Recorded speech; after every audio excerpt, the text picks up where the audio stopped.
जल कथा राजकोट में क्या कहेंगे?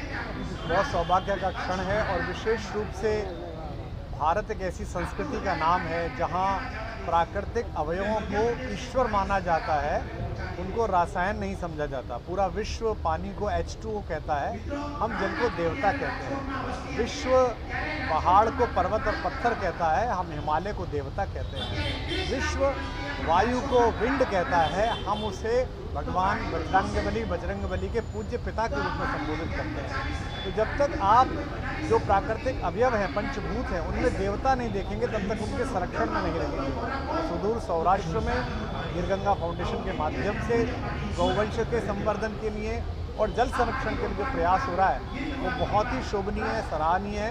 और मुझे उसके विषय में पता चला और उन सबने आग्रह किया कि मैं भगवान कृष्ण के माध्यम से, जिनका जीवन यमुना जी के तट पर ही पुष्पित पल्लवित हुआ और अंततः द्वारिकाधीश के रूप में भगवान यहाँ प्रतिस्थापित हुए, उनके माध्यम से मैं आप सबसे संवाद करूँ।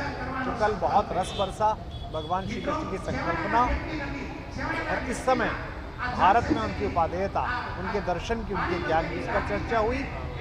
आज कृष्ण के रस पक्ष पर चर्चा होगी और कल कृष्ण के कूटनीतिज्ञ नायक इस रूप पर चर्चा होगी। मैं आशा करता हूँ आप सब आएंगे और जिस भारी मात्रा में पूरा राजकोट उमड़ा है, ऐसे ही अगले दोनों दिन तक आप पूरे भारत में ही और पूरे विश्व में जल अपने आप में बहुत गंभीर विषय है और ये बड़ी प्रसन्नता का और आश्वस्ति का विषय है कि देश के यशस्वी प्रधानमंत्री जी का ध्यान इस ओर है और CR पाटिल जैसे सामर्थ्यवान नेता उस विभाग को संभाल रहे हैं। पहले हमारे और प्रिय मित्र जो राजस्थान से हैं वो इस विभाग को संभाल रहे थे और हम आशा करते हैं कि जन भागीदारी के माध्यम से जो जल संचय उसका प्रयास होगा।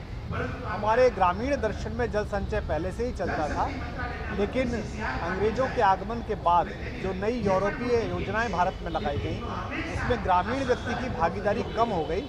अब गांव के हर अंतिम व्यक्ति को सोचना पड़ेगा कि जितना इंद्रदेव कृपा बरसा रहे हैं, इंद्रदेव की सारी कृपा को अगर हम दोनों हथेलियां जोड़कर साथ में सामर्थ्य के साथ इकट्ठा कर पाएंगे तो आने वाली पीढ़ियों के लिए हम अच्छा कर पाएंगे। और मैं आशा करता हूं जो संकल्प लिया गया है गिरगंगा मिशन की ओर से वो पूरे भारत में उसी प्रकार वो अगणित हो जाए, पूरा भारत उस ओर जाएगा तो हम जल संचय की दिशा में एक बड़ा कदम उठा सकते हैं।